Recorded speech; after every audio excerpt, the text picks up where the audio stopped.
భగవంతుడు తనలో లీనమైన సమస్త లోకములను పరికించాడు. అతని దృష్టి పడ్డంతోనే కాలశక్తి ప్రభావం వలన సూక్ష్మతత్వం క్షోభ పొంది అతని నాభి ప్రదేశము భేదించుకొని బయటికి వచ్చింది. నాభి నుండి వచ్చిన ఆ పదార్థము పద్మకోశమై లేచింది. సూర్యుని వంటి దాని తేజస్సుతో జలరాశి ప్రకాశించింది. ఆ పద్మములో విష్ణు భగవానుడు అంతర్యామిగా ప్రవేశించాడు. విష్ణు భగవానుడు ప్రవేశించిన ఆ పద్మము నుండి వేదమయుడైన బ్రహ్మ ఉద్భవించాడు. అలా పుట్టి పద్మాసనంపై కూర్చున్న బ్రహ్మకు ఏమీ కనిపించకపోగా 4 వైపులా మెడ త్రిప్పి చూశాడు. అందువలన అతడు 4 ముఖముల కలవాడు, చతుర్ముఖుడు అయ్యాడు. ప్రళయ వాయువులు వీచి జలరాశిలో పెద్ద పెద్ద కెరటాలొచ్చాయి. తామర పువ్వుల మీద కూర్చున్న బ్రహ్మకు తన రహస్యము, పద్మ రహస్యము తెలియలేదు. ఈ పద్మముపై కూర్చున్న నేనెవడు? ఈ పద్మము నిరాధారముగా ఈ నీటిలో ఎట్లా పుట్టింది అని దాని ఆధారము కనుగొనదలచి తామరతూడు యొక్క సూక్ష్మరంధ్రము నుండి నీటిలో ప్రవేశించి భగవంతుని నాభి ప్రదేశానికి వచ్చాడు. అయినా అతనికి ఆ ఆధారం కనిపించలేదు. అంతా అంతములేని అంధకారం. అలా వెతకటంలో ఎంతో కాలం గడిచిపోయింది. చివరకు ఆ ఆధారం వెతకటంలో విఫలం చెంది మరలా వెనకకు మరలి తనకు ఆధారమైన పద్మము మీద కూర్చుని మెల్లమెల్లగా ప్రాణవాయువును జయించి సమాధిలో నిమగ్నమైపోయాడు. అలా 100 దివ్య సంవత్సరాలు గడిచిన తర్వాత బ్రహ్మ యోగసిద్ధి పొందాడు. జ్ఞానోదయం అయినది. పూర్వము ఎంతో కాలం వెతికి చూడలేకపోయిన పరమపురుషుణ్ణి తన హృదయంలోనే చూడగలిగాడు. ప్రళయ జలరాశిలో తెల్లని విశాలమైన శాసశయ్య మీద ఒంటరిగా పవలించిన పురుషోత్తముడు బ్రహ్మకు కనిపించాడు. శేషుని 10,000 పడగలు 10,000 గొడుగుల వలె ఉన్నాయి. ఆ పడగల మీద ఉన్న మణిమయ కిరీటములు దగదగా మెరుస్తూ నలువైపులా ఉన్న చీకట్లను పారచూడుచున్నాయి. ఆదిశేషుని బంధువైన నారాయణుడు ఆ జలములో పర్వతంలా కనిపిస్తున్నాడు. లోక సృష్టి చేయాలని బ్రహ్మ దృష్టి సారించాడు. కానీ బ్రహ్మకు నాభి సరోవరం నుండి పుట్టిన పద్మము, అతని స్వరూపము, ఆకాశము, ప్రళయ జలము, ప్రళయ వాయువు తప్ప మరేమీ కనిపించలేదు. రజోగుణమున బ్రహ్మ సృష్టి సంకల్పించాడు. నీరు, తేజస్సు, గాలి, ఆకాశం, భూమి ఈ 5 సృష్టికి కారణరూపమని తెలుసుకొని సృష్టి చేయగల సామర్థ్యం కొరకు భగవంతుని స్తుతించి భగవంతుని చేత సృష్టి కార్యంలో నియుక్తుడైన బ్రహ్మ పద్మకోశంలో ప్రవేశించాడు. పద్మమును 3 లోకములుగా విభజించాడు. 3 లోకాలే కాదు, 14 లోకములుగా చేసిన కలిగినంత విశాలమైన పద్మము ఆ పద్మము. భూలోకము, భువర్లోకము, స్వర్గలోకము పుడుతూ నాశమవుతూ ఉంటాయి. ఈ 3 లోకాలు జీవులకు భోగస్థానములై ఉంటాయి. బ్రహ్మ సనక, సనందన, సనాతన, సనత్కుమారులను సృష్టించాడు. మీరు సృష్టి చేయాలని వారిని ఆదేశించాడు. ఆ 4 ఊర్ధ్వరేతస్కులు, నిష్క్రియలు. వారు పుట్టుకతోనే మోక్ష మార్గమును అవలంబించి భగవంతుని ధ్యానించడంలో నిమగ్నులై పోవడం వలన సృష్టి కార్యానికి పూనుకోలేదు. పుత్రుడు తన మాట వినకపోవడం వలన బ్రహ్మకు ఎనలేని కోపం వచ్చింది.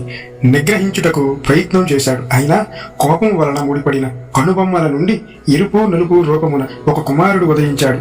అలా జన్మించిన బాలుడు ఏడుస్తూ, జగత్పిత, విధాత, నా పేరేమిటి, నేను ఎక్కడ ఉండాలి అని అడిగాడు. అందుకు బ్రహ్మ, నీవు దేవతలందు ఉత్తముడివి. బాలుని వలె రోదన చేసినందున నీ పేరు రుద్రుడు అని అంటాడు. నీ కొరకు హృదయము, ఇంద్రియములు, ఆకాశము, వాయువు, అగ్ని, నీరు, నేల, సూర్యుడు, చంద్రుడు, తపస్సు వీటిని ఏర్పరుస్తున్నాను. నీకు 11 పేర్లుంటాయి. ఆ పేర్లేవనగా మన్యుడు, మనువు, మహిమనుడు, మహానుడు, శివుడు, ఋతధ్వజుడు, ఉగ్రవేతుడు, భవుడు, కాలుడు, వామదేవుడు, ధృతపుత్రుడు. నీకు 11 మంది భార్యలు కలుగుతారు. వారు దివృతి, ఉలన, ఉమ, నియత, సర్పి, ఇల, అంబిక, ఇరావతి, సుధ, దీక్ష, రి. వీరు 11 మంది రుద్రానులు. వీరిని భార్యలుగా స్వీకరించి ప్రజా సృష్టి చేయాలని నీవు ప్రజాపతివి అని అంటాడు బ్రహ్మ. బ్రహ్మదేవుని ఆదేశమును పొంది ఆకారం పరంగా, బలం పరంగా తనని పోలిన వారిని రుద్రుడు సృష్టించాడు. రుద్రుని వలన కలిగిన రుద్రఘనము లోకమంతటినీ భక్షించసాగింది. అది చూసి బ్రహ్మ రుద్రుణ్ణి పిలిచి, రుద్ర, నీ పుత్రుడు నన్ను సకల దిక్కులను భస్మం చేయనున్నట్లు నాకు తోస్తుంది. కాబట్టి ఇక ఇలాంటి సృష్టి చేయకు. ప్రాణులందరికీ సుఖము కలగడం కోసం తపస్సు చెయ్యి. తపం వలన జ్యోతి స్వరూపుడైన శ్రీహరిని పొందగలవు అని వివరించాడు. బ్రహ్మ ఆదేశం విని రుద్రుడు అతనికి ప్రదక్షిణ చేసి తపస్సు చేయడానికి అరణ్యానికి వెళ్ళిపోయాడు. తదుపరి బ్రహ్మ సృష్టి విషయం ఆలోచించి 10 మందిని సృష్టించాడు. ఈ 10 మంది బ్రహ్మదేవుని దేహం నుండి ఉద్భవించారు. వారు నారదుడు ఒడిలో నుండి ఉద్భవించాడు. దక్షుడు బొటన వేలు నుండి ఉద్భవించాడు. వశిష్ఠుడు ప్రాణము నుండి ఉద్భవించాడు. భృగువు చర్మము నుండి ఉద్భవించాడు. క్రతువు చేతిలో నుండి ఉద్భవించాడు. పులోకుడు నాభి నుండి ఉద్భవించాడు. పులస్త్యుడు చెవిలో నుండి ఉద్భవించాడు. అంగీరసుడు ముఖము నుండి ఉద్భవించాడు. అత్రి నేత్రముల నుండి ఉద్భవించాడు. మరీచి మనసు నుండి ప్రభవించాడు. వీరే కాక బ్రహ్మదేవుని దేహము నుండి మరికొన్ని పుట్టుకొచ్చాయి. బ్రహ్మదేవునికి ఒక కన్యక కలిగింది. ఆ కన్యక పేరు సరస్వతి. ఆమెను చూసి బ్రహ్మ కామ అతుడయ్యాడు. కానీ సరస్వతి అంగీకరించలేదు. మరీచి మరికొందరు కొడుకులకి తండ్రి చెడుతనముల గురించి తెలిసింది. వారు తండ్రికి సవినయంగా బోధపరిచారు. తండ్రి, ఉత్తమోత్తముడు అయిన నీవు కామమును నిగ్రహించలేక కన్న కూతురిని కామించి ఘోరమైన పాపములకు ఉడిగట్టినావు. నీ వంటి తేజవంతులు చేయవలసిన పని ఇది ఏనా అని అన్నారు. తన పుత్రులే తనకు ఇలా బుద్ధి చెప్పడం చూసి సిగ్గుపడ్డాడు బ్రహ్మ. ఉత్తర క్షణమున ఘోరముకు తన శరీరమును విడిచిపెట్టేశాడు. ఘోరమైన అతని శరీరమును దిశలు మూసుకొని పోయాయి. అదే పొగమంచు అయ్యింది. దానినే తమస్సు అంటారు. బ్రహ్మ ముఖము నుండి వేదములు పుట్టాయి. తూర్పు ముఖమున ఋగ్వేదము, దక్షిణ ముఖమున యజుర్వేదము, పశ్చిమ ముఖమున సామవేదము, ఉత్తర ముఖమున అధర్వణ వేదము భ్రమించాయి. అదే వర్షన ఆయుర్వేదము, ధనుర్వేదము, గాంధర్వేదము మొదలగు ఉపవేదములు పుట్టాయి. ఇతిహాస పురాణ రూపముకు పంచమ వేదము కూడా బ్రహ్మముఖము నుండే పుట్టింది. బ్రహ్మచర్యము, గృహస్థము, వానప్రస్థము, సన్యాసము అనే 4 బ్రహ్మముఖం నుండే ఉత్పన్నమైనాయి. బ్రహ్మదేవుడు వదిలిన శరీరము నుండి యక్ష రాక్షసులు జన్మించారు. అప్పటి నుండియే ఆకలి దప్పులు పుట్టుకొచ్చాయి.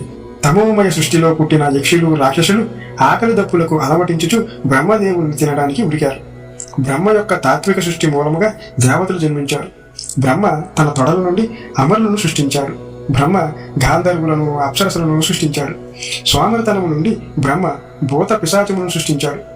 భూత పిశాచాలు తరలు విరబూసుకొని నగ్నంగా తిరగగా అది చూసి బ్రహ్మ కన్నులు మూసుకున్నాడు. బ్రహ్మ తన స్వామిని శరీరాన్ని వదిలివేశాడు. ఆ శరీరాన్ని భూతములు, పిశాచాలు స్వీకరించాయి. బ్రహ్మ అంతర్ధాన రూపము ధరించి సిద్ధులను, విద్యాధరులను సృష్టించాడు. బ్రహ్మ తన ప్రతిబింబము చూచుకున్నాడు. ఆ ప్రతిబింబం నుండి కిన్నెరలు, కింపిరుసులు సృష్టించాడు. ఇంత చేసినా సృష్టి వృద్ధి అవ్వట్లేదని విచారించి బ్రహ్మ కాళ్ళు చేతులు నలుపుకున్నాడు. అలా నలపడం వలన రోమాలు కింద రాలాయి.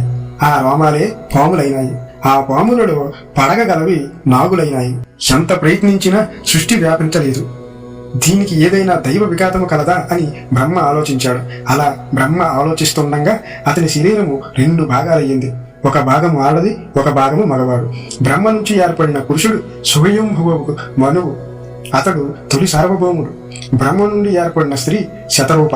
ఆమె తొలి మహారాణి. అప్పటి నుండే స్త్రీ పురుష సంయోగమున సృష్టి ప్రారంభమైంది.